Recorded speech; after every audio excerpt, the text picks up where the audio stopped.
The Arizona Cardinals are at home this week, still winless, taking on the Dallas Cowboys, still lossless. It's back-to-back wins to open the season. This is about what would need to happen for the Cardinals to pull off an upset. First, they need to spend time with Dr. Jennifer Melfi to make sure they mentally and emotionally put aside their 21-point second-half collapse to the Giants. After playing 6 quarters of some of the worst football you might see this season. Then, Arizona has to slow Dak Prescott. He just threw for over 250 yards, 2 TDs, no picks, a rating over 110 against one of the toughest defenses in the game. And he's got another touchdown. Arizona's secondary just allowed Daniel Jones to throw for over 320 yards, 2 TDs, a rating over 100, most of it in the second half. There's the first big mistake. Prescott's line, 1 sack allowed and 39 dropbacks last week. He's only taken 1 in 2 games so far. Great synergy right now, and that allows time for Dak.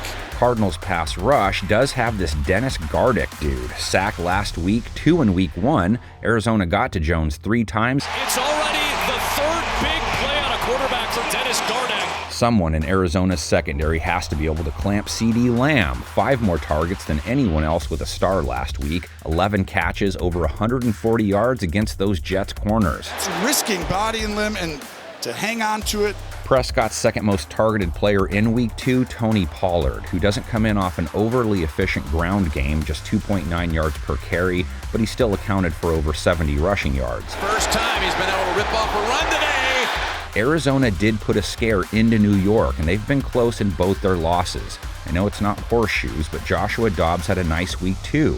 A touchdown with no picks, a rating close to 100. And Dobbs with a nice shot to find 20 yards. Michael Wilson, Hollywood Brown, tight end Zach Ertz all had 50-plus yards versus the Giants. Dobbs' nice outing coincided with this, too.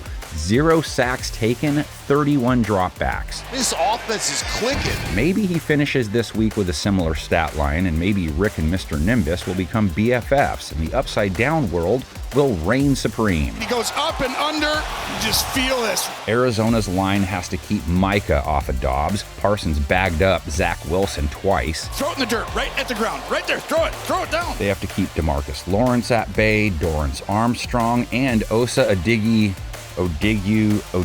dig him anyway. Osa Odigizua is still going to work for them, and he has sacks in both their 2023 games. The Cowboys' pass rush is an avalanche. A modern-day doomsday defense. That pressure makes it hard for QBs to do much. Wilson was no match for their secondary, 170 yards passing. They picked him off 3 times, held him to a sub-40 rating. Dan Quinn, good job.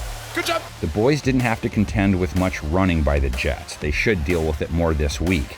Dobbs is mobile enough. He went for over 40 yards and he scored on the ground. The star of Arizona's offense is James Conner. He comes in off a 106-yard outing, over 4.5 a carry, a TD. There's a Conner touchdown. Cowboys didn't have tackle Tyler Smith, wide receiver Brandon Cooks, safety Donovan Wilson. Didn't matter much. Last 3-0 Cowboys squad, 2019, they finished 8-8. Let me guess, everyone on our panel is going to go Dallas, probably a Dallas-dominated comment section too. There has to be one diehard Redbird fan out there somewhere, right?